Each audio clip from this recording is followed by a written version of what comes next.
Welcome to Our Girl Relationships. We talk about the problems people face in their day to day lives. Let's start with the video.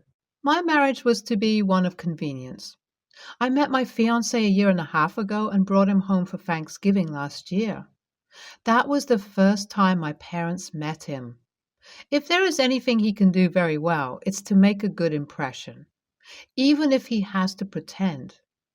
He was handsome and wealthy. My parents thought I had hit the jackpot and told me to never let him go because he was my financial security. At first, he was the man of my dreams, so I gladly agreed to keep him because I thought he was everything I wanted.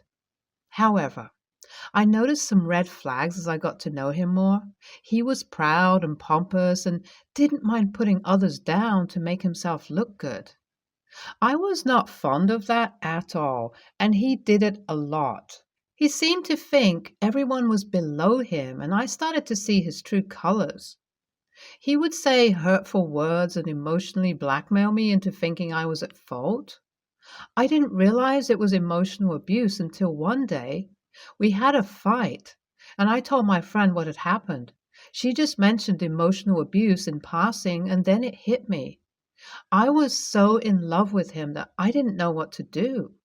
My logical side knew I had to leave, but I didn't have the strength to. We had already planned our lives together, and I had a vision of how everything would come together. I told my mom about my fears, but she dismissed them, saying that that was typical male dominance. In my mom's eyes, my fiance was perfect, and no one would taint his image no matter how hard you tried. Truthfully, I think he may have had a soft spot for my mom because he was always lovely to her. A few days into our wedding, my fiance was in the bathroom and a call came in for him, so I answered. The person on the other line didn't realize it wasn't him, so he went on speaking, and it was about some shady stuff that could potentially put him in trouble. This got me curious, and so I started searching for clues. We were supposed to go out with our friends that evening, but I told him to go without me because I had a bad headache and didn't feel like coming anymore. When he left, I searched his office and found what I was looking for. I'm trying to not be too explicit, but he was involved in some business deals that were not clean. But I thought I could fix that. Maybe make him see reasons why he shouldn't. Now, even writing it, I know how crazy that sounds. Despite everything, I was still excited to get married. I also thought there was no backing down now because we were only a few days away and everything was set perfectly. When my fiance returned that evening, he informed me that he would make a special speech at the wedding, and I was thrilled to hear it. Fast forward to the wedding now. We actually got married, said wedding vows and all that, and it was time for my fiance's special speech. As soon as he started speaking, I knew something was wrong. I was shocked when he began making public jokes at my family's expense. I couldn't believe the man I was about to marry would humiliate my loved ones in such a way. I felt my blood boil as I listened to him continue his cruel jabs. Finally, I couldn't take it anymore.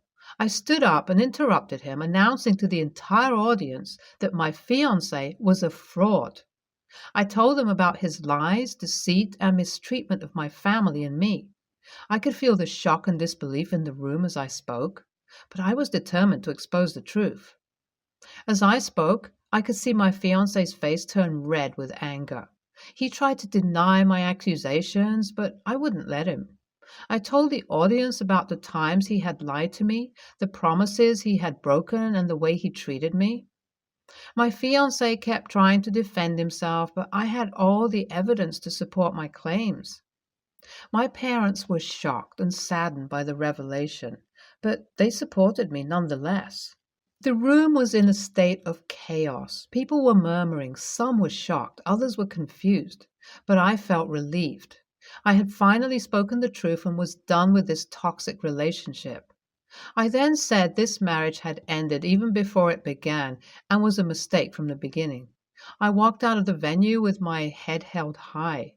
I realized that no amount of money was worth sacrificing my self-respect and the love and respect of my family. I may have broken the record for the shortest marriage in history. After everything that happened, we couldn't stay married. My mom was sorry that she didn't listen to me when I tried to share my fears with her because she was so blinded by his charm and her need to see that I had financial security. My ex now wants me to pay him back everything he ever spent on my family and me. I thought that was some stupid joke. I heard that most of his business partners decided they didn't want to work with him anymore after the stunt he pulled at the wedding.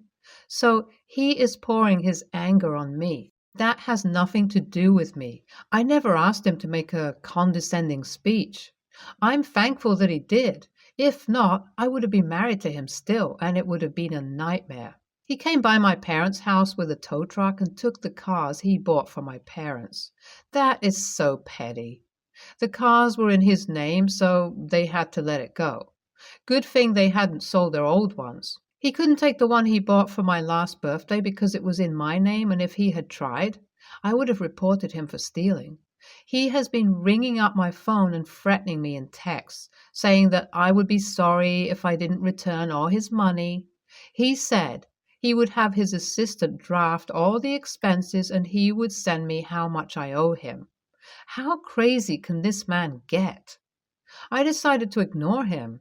It's not like he paid for my wasted time and love and all the times I stayed at his house performing wife duties. He must have figured that I blocked him, so he went to my family and friends now to tell them to ask me to bring his money to him as soon as possible. He really wasn't joking about this thing, and it was ridiculous for a man who claimed to be well trained and traveled. My mom was getting scared, and she said I should give him whatever I could so he could get off our backs. There was no way I was doing that. I despised bullies, and he was bullying us. So I wasn't going to let him have a field play. There was no reason why we both couldn't just move on like responsible adults. After all, people break up every day. I needed some time to heal from all this. I was still in shock from everything that had happened at my wedding. I didn't think I had it in me to stand up to him, but I love my family too much to let anyone say bad things about them. If I'm being honest, it was a bit embarrassing for me that I had to wash my dirty linen in front of everyone. I wished I had ended things earlier, and it didn't have to be in front of everyone I love and respect. My ex was still throwing tantrums here and there. He just always found something to say or do. It's amazing how he still managed to keep abreast of my activities even after I blocked him. My friend told me that he called her to help him set up a meeting with me and that he meant no harm and wanted to talk. I shrugged it off immediately. I had no intention of meeting with him ever. He had already done so much damage. My friend said it would be best to meet with him, but I should pick the place and make sure it is open to the public in case he tries anything. She even offered to be around for me because she didn't want me to wonder what he would have wanted to say months later. I realized what she said made sense, so I agreed to meet with him on my own terms. It had to be a location I picked and not longer than 30 minutes. I decided for us to meet up at a family friend's restaurant. Most of the workers knew me there, so he couldn't act funny. For the first time, he was there before me. When we were dating, he was always late. He begged me for forgiveness and admitted that he was throwing tantrums because he was upset and heartbroken. He offered to return the cars he bought for my parents, but I said he should keep them. And they were doing fine with the ones they had. I asked him if he understood what he did wrong on our wedding day, which made me flip, and I got a shocking response. He said it just wasn't his day, and maybe his charm didn't work as good anymore. He didn't think anything he said about my family was derogatory. I don't blame him, though. They were the ones who collected his money and always asked for favors. He asked if there was any chance that we could start afresh. I looked into his eyes and couldn't see the man I had fallen in love with. All that had peeled away, and all I could see were his flaws that seemed stronger as he kept speaking. How can one person say all the wrong things? He probably thought his offering to give my parents back their cars would get me running back to him. I told him there was no chance of us getting back together and that he should stop trying to contact me or anyone around me. If he was persistent, I would get a restraining order. This was the last meeting I would have with him, and I expected him to respect my decision. The look on his face showed that he was shocked. His charm and sweet talk didn't work on me anymore. I said goodbye to him and excused myself. NTA, good riddance. I'm glad you ended things before you drowned yourself in a toxic relationship. YTA, all I see here is that you were with this guy for money. Your parents accepted him because he was wealthy. Just when he told everyone about your family's shameless ways, you confirmed that they asked him for money. You decided to end it. You knew exactly what you were getting yourself into. You just wished he didn't pick on that.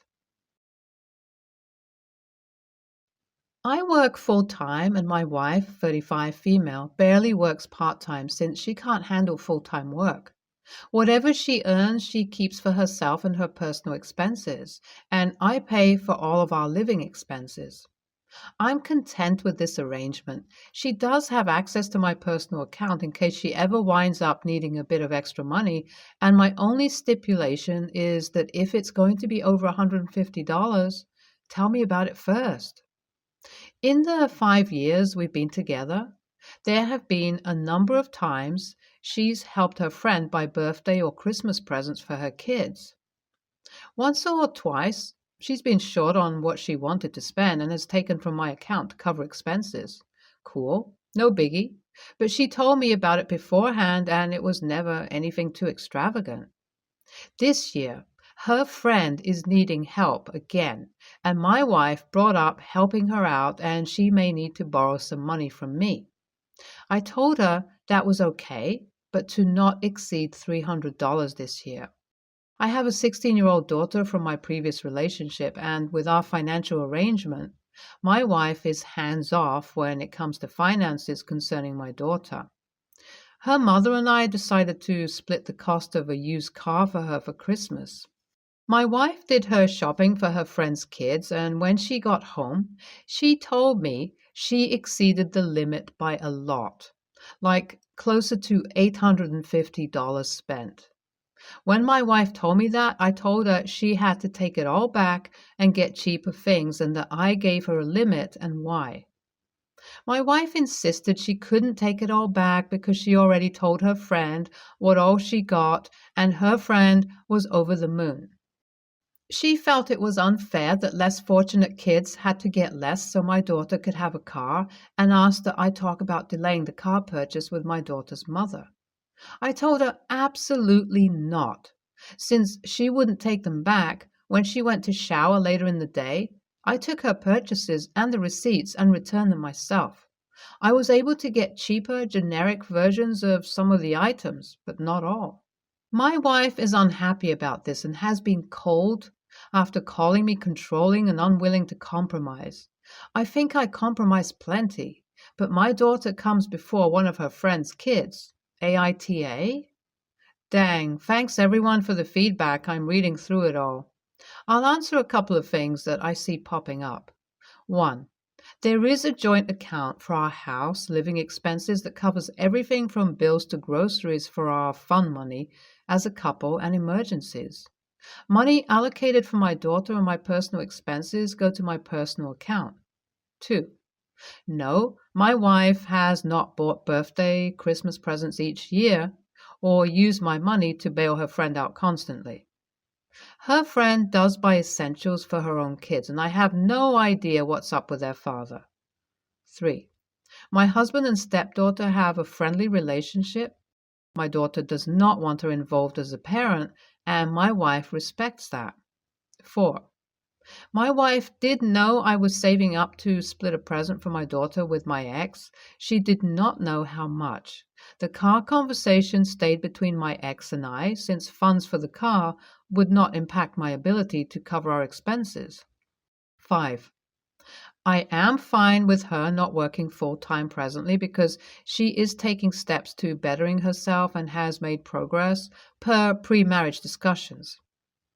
NTA, and I would kick her off the account. She agreed and she broke the agreement. That was on her.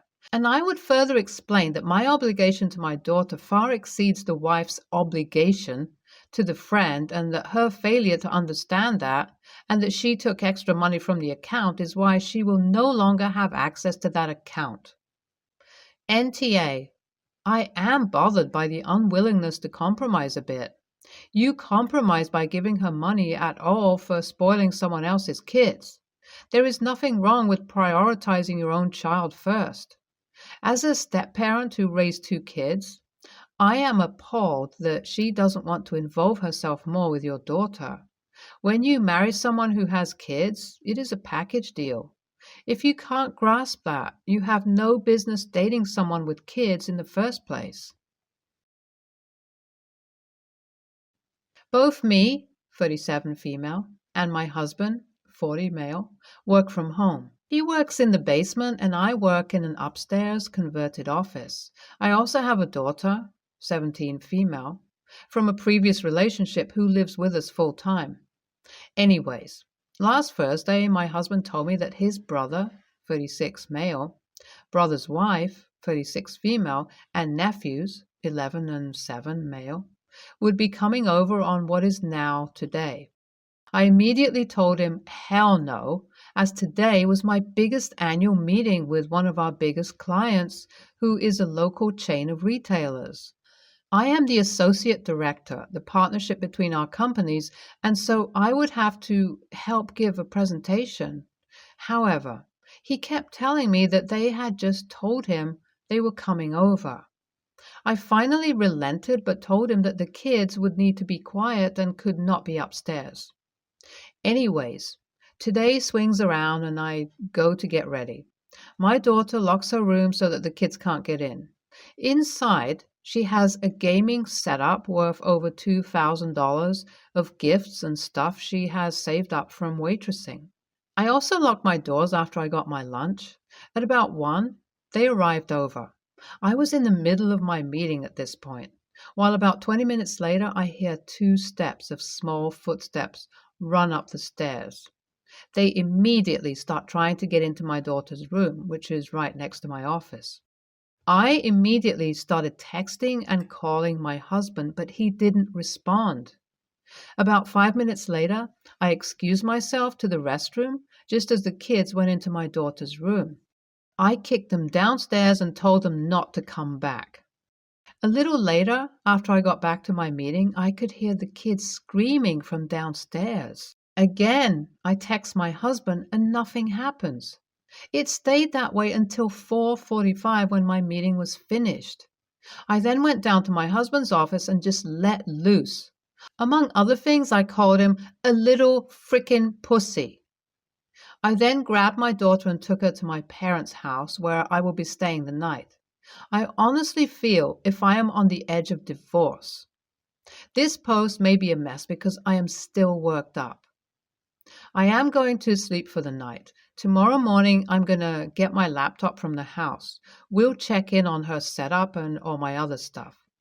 I am going to stay at my parents' house for a few days. I am definitely going to talk to therapists and reflect. Thank you for everyone's love and support. NTA, you said no, but your husband refused to accept that. Then you relented and gave boundaries on what you expect while they visit. But as soon as they came, not only did they not respect those boundaries, the kids forcefully unlocked your daughter's locked room with a coin and then screamed and cried a lot when they got caught by you when you're supposed to be part of an important work meeting that can't afford to be interrupted. While all this was happening, your husband completely ignored all your communications when he's the one that insisted on them coming over, and his brother and bro's wife, for some reason, did not stop the kids from screaming and barging in when they were also supposedly there, moving furniture or something. Where and what the heck were they doing then? And why couldn't it have been postponed to a non-work day and time? If this is a constant thing, I can see why you called him a P word and want a divorce or be away from him. NTA. Your choice of words is debatable, but I understand that after being so clear about the importance of the day and to be left alone to actually work, you just snapped. It was wrong of him to even allow the visit to begin with. You were both busy working, and it seems to me that nobody watched the kids, which is dangerous and makes me wonder where their parents were and why they wanted to come to begin with. Take all the time you need to calm down and be able to think straight again. You might want to try counseling with your husband in case you want to give him another chance, but the boundaries need to be clear.